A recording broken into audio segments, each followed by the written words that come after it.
Assalamualaikum warahmatullahi wabarakatuh.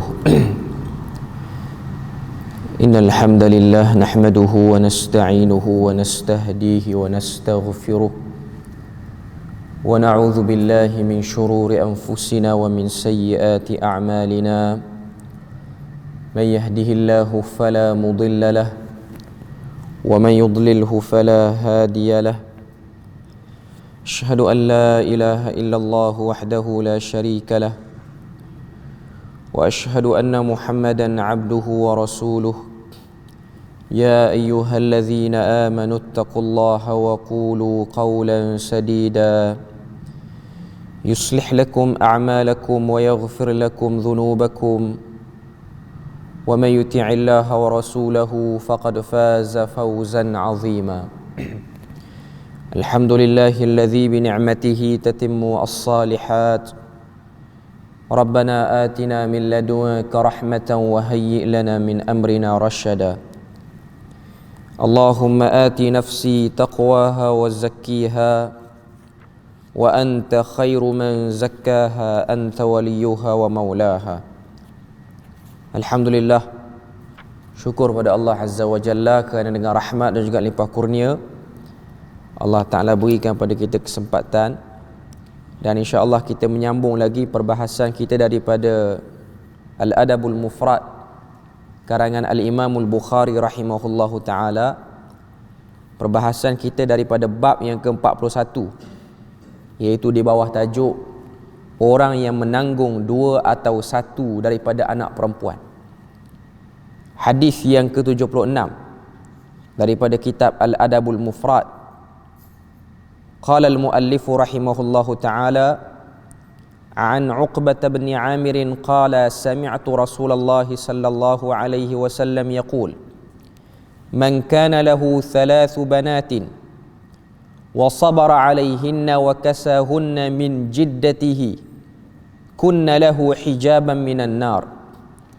Daripada Uqbah bin Amir radhiyallahu anhu, ia berkata, Rasulullah sallallahu alaihi wasallam bersabda, barang siapa mempunyai 3 anak perempuan dan ia bersabar terhadap mereka serta memberi mereka pakaian dari hartanya, maka mereka akan menjadi tirai baginya dari api neraka. An Shurahbil qala sami'tu ibn Abbasin عن النبي صلى الله عليه وسلم قال ما من مسلم تدركه ابنتان فيحسن صحبتهما إلا أدخلتاه الجنة. Daripada Shurahbil bin Hasanah radhiyallahu anhu, ia berkata, aku mendengar Abdullah bin Abbas radhiyallahu anhuma dari Nabi sallallahu alaihi wasallam, beliau bersabda, tidaklah seorang Muslim memiliki 2 anak perempuan lalu ia memperlakukan keduanya dengan baik, melainkan keduanya akan memasukkannya ke dalam syurga. Wa bihi qala haddatsani Muhammad bin al-Munkadir anna Jabir bin Abdullah haddatsahum qala qala Rasulullah sallallahu alaihi wasallam man kana lahu 3 banatin yu'wihinna wa yakfihinna wa yarhamuhunna faqad wajabat lahul jannatul battah. Faqala rajulun min ba'dil qawm wa thintain ya Rasulullah, qala wa thintain. Daripada Muhammad bin Munkadir rahimahullah mengkhabarkan kepadaku bahawa Jabir bin Abdullah radhiyallahu anhu telah mengkhabarkan kepada mereka, ia berkata, Rasulullah sallallahu alaihi wasallam telah bersabda, barang siapa yang mempunyai 3 anak perempuan yang ia melindungi, mencukupi dan menyayangi mereka, nescaya ia akan masuk syurga. Lalu seseorang dari orang-orang yang hadir bertanya, dan juga 2 orang wahai Rasulullah? Beliau menjawab, dan juga 2 orang. 3 hadis daripada bab yang ke-41 ni, iaitu di bawah tajuk orang yang menanggung 2 atau 1 anak perempuan. Hadis yang pertama daripada Uqbah bin Amir. Hadis yang pertama ialah hadis yang ke-76 dalam kitab Al-Adabul Mufrad. daripada Uqbah bin Amir radhiyallahu anhu, salah seorang sahabat Nabi. Uqbah bin Amir ni antara orang yang telah membuka wilayah baru, khususnya kawasan-kawasan di belah barat ataupun kita sebut hari ini sebagai Maghrib. Antara sebab Islam masuk ke Morocco ataupun Maghribi ialah daripada jasa sahabat yang bernama Uqbah bin Amir, termasuklah negara-negara sekitarnya, Libya dan lain-lain. Itu ialah datang daripada jasa seorang sahabat bernama Uqbah bin Amir radhiyallahu anhu.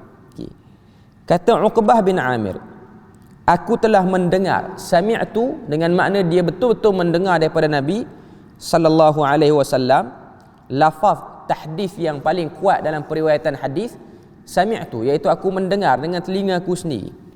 Rasulullah bersabda, man kana lahu thalathu banatin, sesiapa yang mempunyai 3 anak perempuan, wa sabara alaihinna, dan dia bersabar terhadap mereka, bersabar dalam menjaga, menanggung dan mendidik anak perempuan tersebut, wa kasahunna min jiddatihi, dan memakaikan pakaian daripada hartanya, kunna lahu hijaban minan nar, maka perbuatan itu akan menyebabkan ianya menjadi benteng daripada terkenanya azab api neraka. Dalam hadis ini Nabi sallallahu alaihi wasallam memberikan targhib ataupun saranan kepada orang yang dikurniakan anak perempuan sahaja dalam perkahwinan dia, ataupun anak perempuan lagi ramai berbanding anak lelaki, maka mereka akan berpeluang untuk menjadikan kehadiran anak-anak perempuan itu sebagai benteng kepada neraka. Kenapa hadis ini diucapkan oleh Nabi? Kalau kita lihat dalam Al-Quran surah An-Nahl ayat yang ke-58, Allah Ta'ala sebut satu ayat ni, wa idza busyira ahaduhum bil untha dhalla wajhuhu muswaddan wa huwa kadhim. Apabila mereka masyarakat Arab jahiliyah diberitakan kepada mereka isteri mereka telah melahirkan anak perempuan, dhalla wajhuhu muswaddan, berubahlah wajah mereka sehingga menjadi gelap, wa huwa kadhim, dalam keadaan mereka marah. Ayat 58 surah An-Nahl, Allah Ta'ala cerita satu kebiasaan masyarakat Arab ialah berbangga dengan ramainya anak lelaki, dan menjadi impian mereka untuk dapatkan anak lelaki lebih ramai berbanding anak perempuan, sama ada daripada isteri yang sah ataupun daripada hamba di bawah pemilikan mereka. Mereka lebih berbangga dengan anak perempuan, lebih berbangga dengan anak lelaki, sebab dari segi kekuatan kabilah, dari segi kemasyhuran, dari segi kefahaman masyarakat pada waktu itu. Bahkan seorang lelaki yang dia kahwin, dia dapat anak perempuan ramai, ianya satu pandangan buruk bagi masyarakat Arab jahiliyah. Ianya digelar dengan bermacam-macam gelaran lah, antaranya ialah Al-Abtar. Gelaran itu pun dikenakan pada Nabi, wa inna syani'aka huwal abtar. Kita pernah dengar ayat tu dalam Al-Quran. Al-Abtar ni ialah orang yang dari segi kesihatan batin dia tak apa sihat. Itulah bahasa mudahnya. Sebab ramai anak perempuan, sebab Nabi tu sendiri lebih ramai anak perempuan berbanding anak lelaki, dan yang kekal pun ialah anak perempuan. Kebanyakan anak Nabi tu meninggal semasa Nabi hidup. Ayat ni 57 ni daripada surah An-Nahl, 58 daripada surah An-Nahl ni cerita tentang ideologi kefahaman masyarakat Arab jahiliyah. Dapat anak perempuan, apa jadi pada mereka? Dhalla wajhuhu, muka itu berubah menjadi suram, gelap. Wa huwa kadhim, dalam keadaan mereka marah dan tak suka dengan berita dapatnya anak perempuan. Dalam hadis yang kita dengarkan tadi, 3 hadis, dan hadis pertama yang kita berada sekarang ni daripada Uqbah bin Amir, kata Nabi, man kana lahu thalathu banatin, siapa-siapa yang ada anak perempuan 3 orang. Nabi mulai dengan 3, bermakna bukanlah bermaksud mesti 3 baru dapat yang ni. Bermaknanya ialah orang yang ada anak perempuan ramai sikit. Contoh dia ada 3 orang anak, seorang je lelaki, 2 perempuan. Tu dah kira ramai lah tu.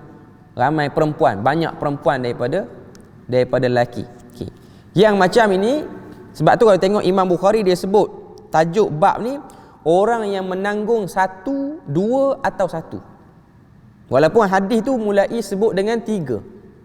Nak beri kefahaman pada kita bahawasanya poinnya bukan 3 itu, poinnya ialah bilangan anak perempuan lebih ramai berbanding anak lelaki, ataupun dia cuma ada seorang je anak, seorang tu pula ialah perempuan, pun termasuk dalam apa yang kita bahas ni.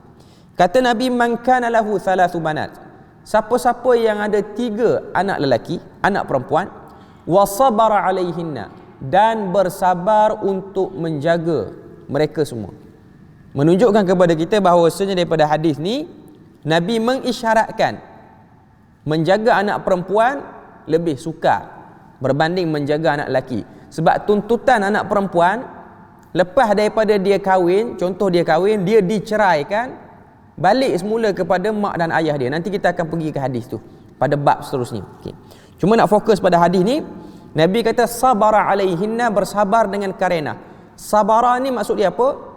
Pertama, sabar dengan sebab pandangan masyarakat jahiliah yang melihat pasangan tu kalau ramai anak perempuan, dia akan dipandang serong sikit. Itu yang dimaksudkan dengan sabar.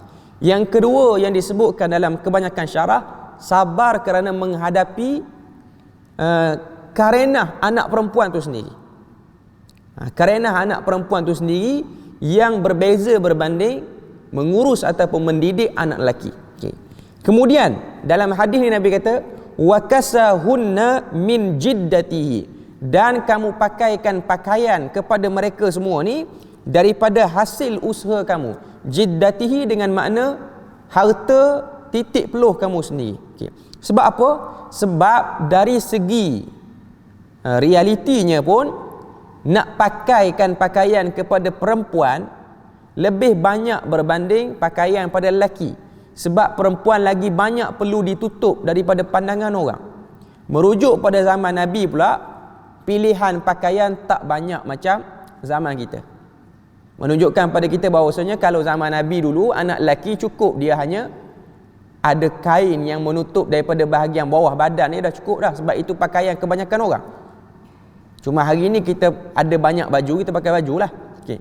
Cuma nak sebut pada kita bahawasanya anak perempuan dia kena lebih sikit dari segi kena beli kain banyak lagi berbanding anak lelaki, sebab nak kena tutup daripada pandangan orang. Okay.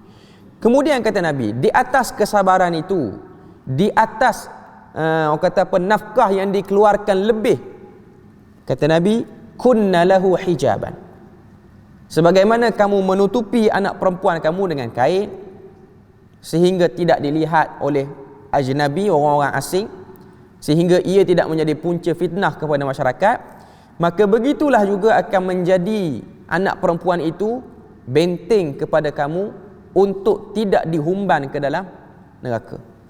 Jadi hadis ni beritahu pada kita bukanlah diskriminasi anak lelaki, kalau ada ramai anak lelaki peluang ke neraka tu lebih cerah. Bukan. Maksud dia sini ialah kedua-duanya sama. Memelihara, mendidik anak lelaki dan perempuan sama sahaja. Okay.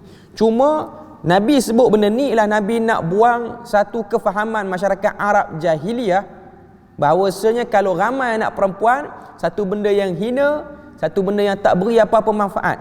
Bahkan Nabi sebutlah hadis ni manfaat dia cukup besar, iaitu boleh menjadi penghalang daripada dihumban dalam neraka. Apa saja jantina anak tu tak kisah, yang penting sejauh mana pasangan itu ataupun ibu bapa tu menjalankan tanggungjawab sebagai penjaga yang terbaik kepada anak-anak tersebut. Kita tengok apa yang disebutkan dalam syarah ringkas ini. Dia kata kunna lahu hijaban minan nar, mereka menjadi tirai baginya dari api neraka, balasan baginya atas yang demikian itu adalah penjagaan antara dia dan neraka Jahannam. Sebahagian para ulama kata itu ialah jaminan daripada Nabi tak akan terkena azab neraka bagi orang yang ada anak perempuan ramai. Itu sebahagian yang melihat daripada zahir. Okay. Dari segi kandungan hadis ada beberapa kata apa, faedah yang disebutkan sini. Yang pertama, terdapat penegasan tentang hak anak perempuan. Kerana biasanya anak perempuan memiliki kelemahan dalam mengurus kepentingan-kepentingannya. Sebab tu kita akan tengok Nabi memberikan penelitian khusus kepada penjagaan anak perempuan. Antara yang disebut ialah larangan bermusafir secara seorang diri. Okay. Walaupun Nabi kata di akhir zaman nanti kamu akan tengok perempuan akan bebas berkeliaran keluar sehingga mereka akan melalui jalan di antara Sana'a ke Hadramaut seorang diri. Nabi buat perumpamaan, ma baina Sana'a ila Hadramaut, daripada Sana'a. Sana'a ni ibu negara Yaman hari ni, Hadramaut ni satu negeri yang ada dalam negara Yaman. Okay. Jalan ni, route ni ataupun jalan ni daripada Sana'a ke Hadramaut ni berapa kilometer? 800 ke 1000 kilometer. Okay. Antara jalan hitam zaman Nabi sampai sekarang pun. Maknanya kalau kita lalu jalan tu, dia bukan macam kita naik highway, just bayar tol, go. Kan? Kita akan ditahan dengan pihak berkuasa, kita akan ditahan dengan kabilah-kabilah yang berbagai-bagai di Yaman tu. Kita akan ditahan dengan perompak-perompak pun mungkin. Banyak. Saya sendiri secara peribadi pernah lalu jalan ni. Ni jalan hitam. Maknanya jalan mafia ramai sini. Nabi kata di akhir zaman nanti kamu akan tengok perempuan seorang diri, dia akan lalu jalan ni seorang diri. Dengan makna yang lebih jelas lagi di zaman kita ni, kita akan tengok perempuan dia punya capaian untuk dia pergi berjalan seakan-akan sama macam lelaki. Sebab tu kita akan tengok perempuan hari ni pun dia orang pilih nak jadi traveller juga. Dia orang pun berkelana, siap buat video, macam-macam video dia orang upload di YouTube, tunjukkan dia orang pergi sini, dia orang pergi sini seorang diri. Yang berkumpulan pun berkumpulan. Okay. Cuma nak sebut pada kita bahawasanya semakin akhir zaman, capaian anak perempuan ke anak lelaki ke semakin luas. Cuma perempuan itu dia hampir nak sama macam anak lelaki. Kadang-kadang dia pergi jauh lebih daripada anak lelaki. Jadi itu yang Nabi sebut kepada kita bahawasanya perempuan itu ada beberapa hak yang perlu diperhatikan. Sebab itulah ada satu orang tokoh, dah meninggal lah pun tokoh tu, Dr. Abdul Karim Zaidan. Ni antara ulama' yang besar. Nama dia pun besar. Satu orang yang asalnya daripada Iraq tapi dia meninggal di Yaman. Last sekali jadi pensyarah di Universiti Al-Iman. Orang pun nak tanya dia fatwa di Yaman dulu tentang status pelajar-pelajar Malaysia yang belajar di sana, di beberapa universiti di Yaman. Dia sendiri, fatwa peribadi dia, bila mana pelajar Malaysia pergi tanya, dia tidak bersetuju dengan sebab atas faktor keselamatan, tambah pula dengan negara Yaman yang kurang stabil pada waktu tu. Okay. Jadi dia lebih mengsarankan untuk adanya muraqib. Muraqib ni maksudnya peneman dari segi adik-beradik dia yang lelaki, ataupun ayah dia dan mak dia kalau dia boleh datang, ataupun suami dia. Kalau dia datang seorang diri, macam kebanyakan kita, mungkin di antara kita pun memang ada hantar anak perempuan belajar ke Europe ke negara Timur Tengah pun ramai. Okay. Bagaimana status dia bergantung kepada keadaan negara itu. Cuma bagi pandangan Abdul Karim Zaidan tu, dia macam tu.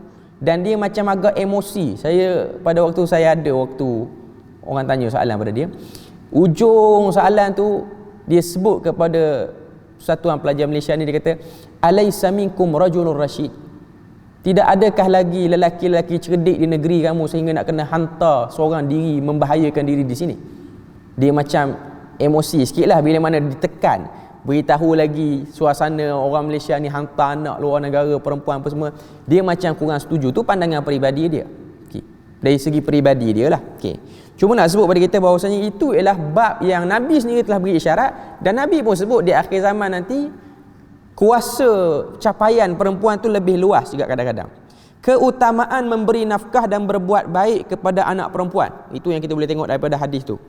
Yang ketiga, perhatian orang tua terhadap anak perempuannya dalam bentuk mendidik dan membesarkannya menjadi penyebab bagi orang tua masuk syurga dan memperoleh darjat yang tinggi di dalamnya. Okay, jadi itu antara faedah-faedah yang disebutkan sini. Kemudian hadis yang kedua, Al-Fadl bin Dukain mengkhabarkan kepada kami, ia berkata, Fihr mengkhabarkan kepada kami daripada Syurahbil bin Hasanah. Fadl bin Dukain ni Dia ialah tabi'ut tabi'in, guru kepada Imam Ahmad bin Hanbal. Guru kepada Imam Ahmad bin Hanbal. Satu orang yang meriwayatkan hadis dengan cara baca hadis daripada catatan dia, dalam masa yang sama dia pun hafal catatan dia. Sebab Imam Ahmad bin Hanbal telah menyaksikan bagaimana adanya anak murid Al-Fadl bin Dukain ni, dia cuba nak uji kekuatan hafalan Al-Fadl bin Dukain, sebab dia tak pernah tengok Al-Fadl bin Dukain ni kalau riwayat hadis melainkan bawa buku dia. Sebab dulu ada dua cara riwayat hadis. Satu melalui hafalan, tak bawa apa-apa. Sekarang ni boleh katakan macam tak ada lah kot, walaupun ada lah. Yang saya nampak seorang je setakat ni, satu orang ulama muda juga, tak sampai lagi usia 40-an ataupun dah sampai 40-an, iaitu daripada Maghribi. Apa nama dia, tak datang nama dia. Cuma dia yang memegang ataupun yang duduk di kerusi Imam Malik di sana. Jadi kalau tuan-tuan boleh tengok dia punya kuliah dia tak kata apa, tak bawa kitab, memang diingat sanad-sanad dalam Muwatta Malik, dan dia ingat riwayat-riwayat dalam Malik dengan baik sekali. Ada satu orang, saya tak ingat nama dia, nanti mungkin ingat kot. Okay. Cuma nak sebut pada kita, itu antara contoh periwayatan hadis. Cuma Al-Fadl bin Dukain ni dia tak pernah tunjuklah dia hafal, dia baca melalui hafalan.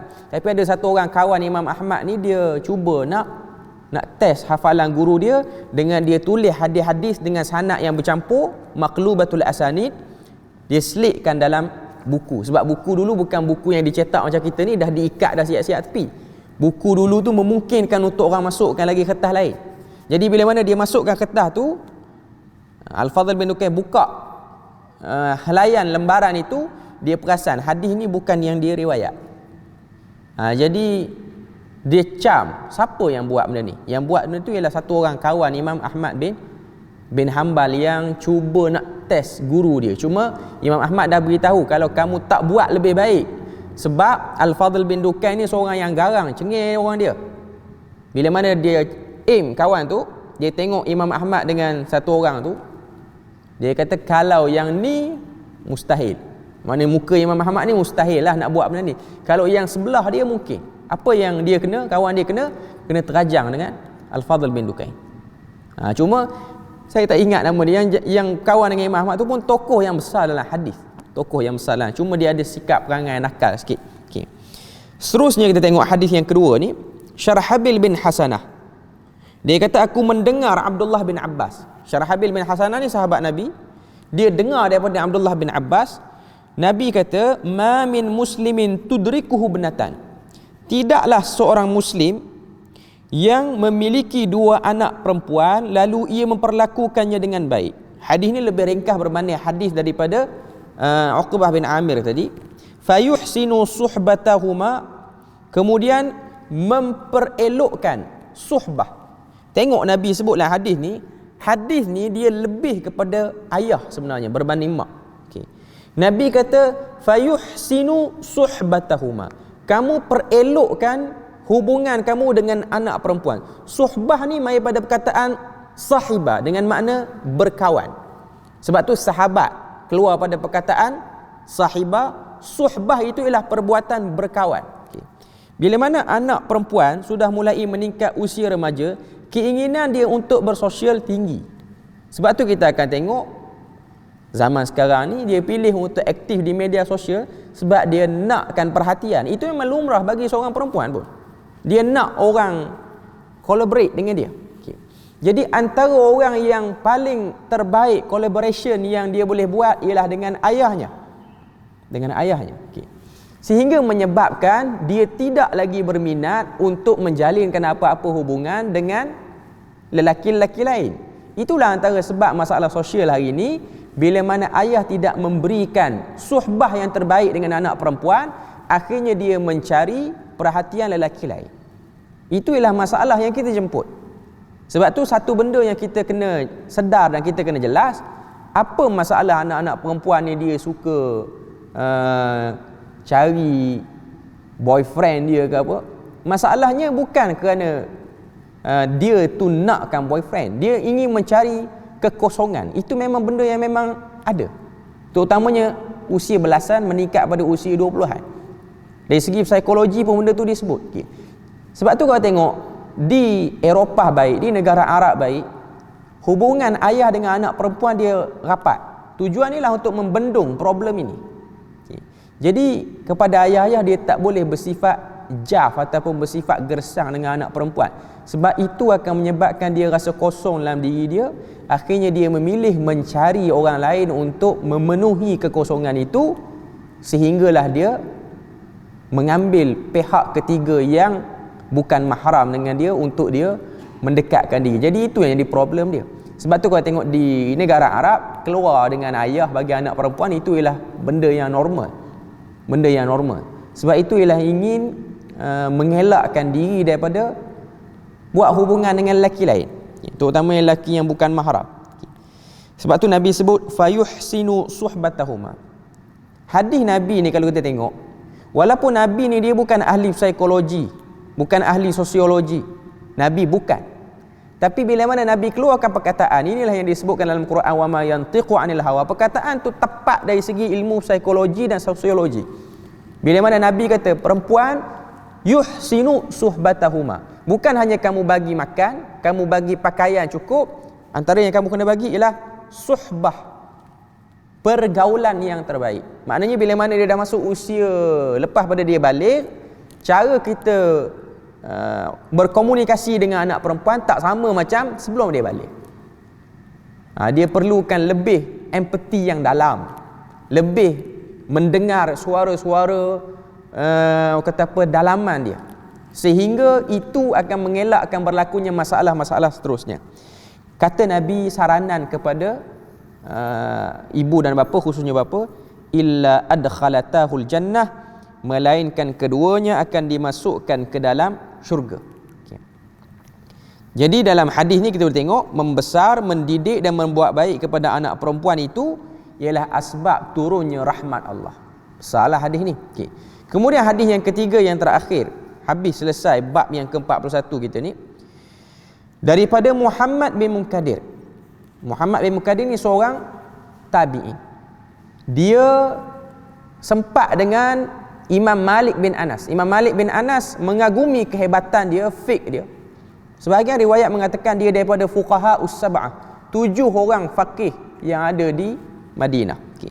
Muhammad bin Munkadir ni orang yang alim lah. Nama dia banyak dikot dalam ilmu-ilmu fiqh, dan dia pun sendiri dalam hidup dia orang yang sangat abid, suka buat ibadah. Dia ada tiang khusus dia di Masjid Nabi. Dan banyaklah cerita-cerita pertemuan dia dengan orang-orang saleh dalam Masjid Nabi tu. Kita boleh tengok dalam Sifatus Safwah oleh Ibnu Jauzi, ada cerita-cerita dia.